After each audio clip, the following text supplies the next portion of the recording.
25 years after Diana's death, London was preparing for another ordinary morning when a renovation team stumbled upon the discovery that would change everything. In a quiet townhouse in South Kensington, once owned by a discreet friend Diana often visited, workers were repairing the bedroom wall when one of the bricks loosened suspiciously easily. Behind it, wrapped in aging silk and sealed with a brittle wax crest, lay a slim leather-bound journal. Its cover was cracked from time. The pages inside were pale, fragile, almost translucent. But the handwriting, elegant, looping, emotional, was unmistakably hers. Princess Diana. Within an hour, the home was swarming with discreet officials. The journal was transported to the British Museum's private archive, a room lit only by cold lamps and lined with climate-controlled shelves. And there, sitting alone with gloves and trembling curiosity, was Eleanor Hayes, the young historian assigned to authenticate what might be the most sensitive find of the century. Eleanor had read countless royal letters. She knew Diana's handwriting intimately, the slight leftward slant, the curved tails on her Ys, the way her T's stretched upward, as if reaching for something. There was no doubt, this was hers. But what shocked Eleanor wasn't the existence of a hidden journal. It was the first page. If something happens to me, let this be the truth they never printed. Her pulse quickened. There was no dramatic reveal, no flourish, just quiet desperation. A plea, a warning, a confession. The next pages were filled with emotional reflections Diana had never said publicly. Her sleepless nights, the loneliness that seeped into her bones, her battles with fear, hope, and the crushing weight of expectation. But woven between those vulnerable thoughts were entries that felt different, sharp, coded, undeniably unsettling. She wrote about anonymous letters left where no paparazzi could reach. She described strange warnings whispered from unseen voices, shadows lurking behind familiar faces, and a growing sense that she was being watched by someone who wasn't a photographer, a journalist, or a royal staff member. Then came the passage that made Eleanor's hands freeze. There is a woman I've seen 3 times now. She never speaks. She never approaches. She only watches me from a distance. I don't know her name, but she knows mine.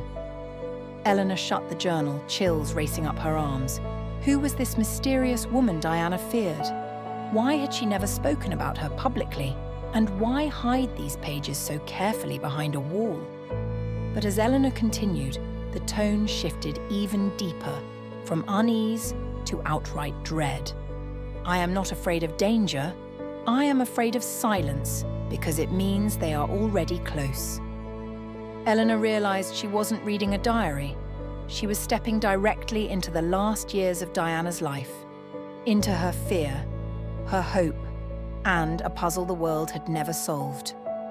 As the days passed, Eleanor read the journal like a map into Diana's hidden world. One name echoed across multiple pages: the woman in grey. The way Diana described her was haunting, never threatening, never frantic, never like the paparazzi who chased her relentlessly. Instead, she stood still, silent, observing. Diana had seen her outside charity centres, near Kensington Palace gates, at the edge of crowds during her foreign missions, and once, most disturbing of all, in the reflection of a glass door at Heathrow Airport. In one entry, Diana wrote, "I approached her once. She stepped back into the crowd and vanished. I don't think she wants to hurt me. I think she wants me to notice." Eleanor found a sketch Diana had drawn, pencil lines delicate yet precise, high cheekbones, sharp, intelligent eyes, a calm expression that could be compassion or warning. The face looked timeless, ageless, like someone who could blend into any era, any crowd. The deeper Eleanor read, the more she sensed that Diana believed she was entangled in something far more complex than royal pressure or tabloid harassment. There were references to coded notes slipped into books in the palace library, strange deliveries containing no sender. A telephone call one night, only 2 seconds long, where a woman whispered, "Be careful who you trust." and then hung up. This wasn't paranoia. It was documentation, meticulous, observant. Diana was investigating something she felt closing in on her. She contacted private security experts. She quietly asked friends abroad about safe locations. She even considered using alternate travel routes not approved by royal staff. But the most unsettling entry was dated 2 weeks before Paris. She appeared again today. The woman in grey. This time she whispered one sentence: "You have less time than you think." I don't know what she meant, but I can feel the clock ticking. Eleanor felt her heart sink.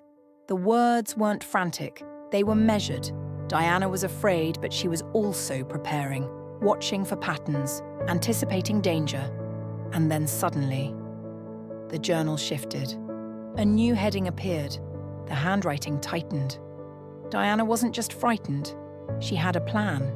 The third section of the journal revealed a secret no historian had ever imagined. Diana wrote about a private project she called The Second Sunrise. The name suggested hope, a rebirth, a new beginning. But the contents suggested something much darker. Diana had crafted a contingency plan, a quiet escape route in the event she felt her life was truly at risk. There were references to a private contact in northern France, a secure estate near the sea, a convoy vehicle following unofficially behind her, important documents prepared under another name, and a coded hand signal to alert the driver if she sensed danger. One line made Eleanor sit back in her chair. If the moment comes, the driver will know the signal. A hand on the window, nothing else. Her mind raced. On the night Diana died in Paris, had she attempted to give that signal? Eleanor forced herself to keep reading. Diana also wrote about 2 people she trusted to help her, neither part of the royal household, the keeper and North. No real names, no details, just descriptions. One was someone who had known her before the palace. The other, someone who lived far from London and owed allegiance to no institution. A later entry chilled Eleanor to the core. If anything happens to me, it will not be an accident. Someone will have forced the sunrise to come early. The remaining pages of that section were filled with a mixture of courage and fear. Diana wrote about wanting to start a quiet life by the sea where her sons could visit freely. She wrote about healing from years of scrutiny. She wrote about wanting to disappear, not out of fear, but out of longing for peace. But the line before the final section struck Eleanor hardest. If I do not return from my next journey, perhaps the woman in grey was right. Perhaps I waited too long to run. And then came the final part. The pages no one had ever seen. The night before Paris. Eleanor opened the final section slowly, almost afraid of what she would find. The handwriting had changed, more rushed, uneven. As if Diana wrote quickly and under stress, these entries were dated the night before her trip to Paris. I saw the woman in grey tonight. She wasn't hiding. She was waiting for me. Diana wrote that the woman finally spoke more than a warning. Just one cryptic sentence.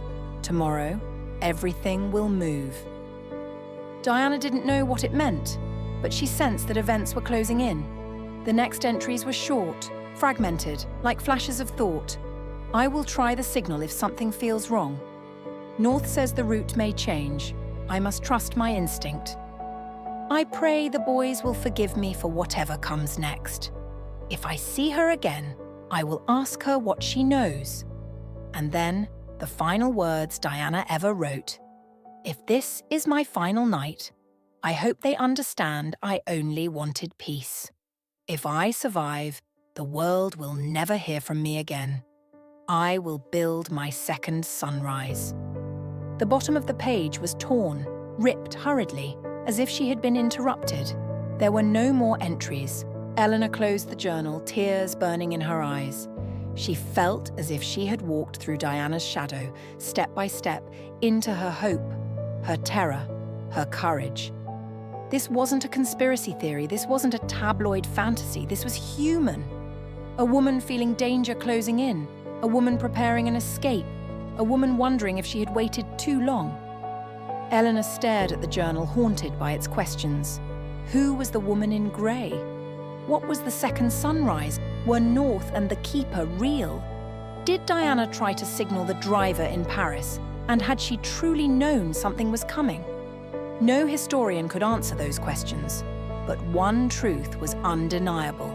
Diana had written a story the world never heard, a truth she feared would be buried, and 25 years later, hidden in a wall behind a single brick, her voice had finally been found, quiet, desperate, fearless, and with it, the haunting possibility that Diana's final chapter was far more complex than the world ever imagined.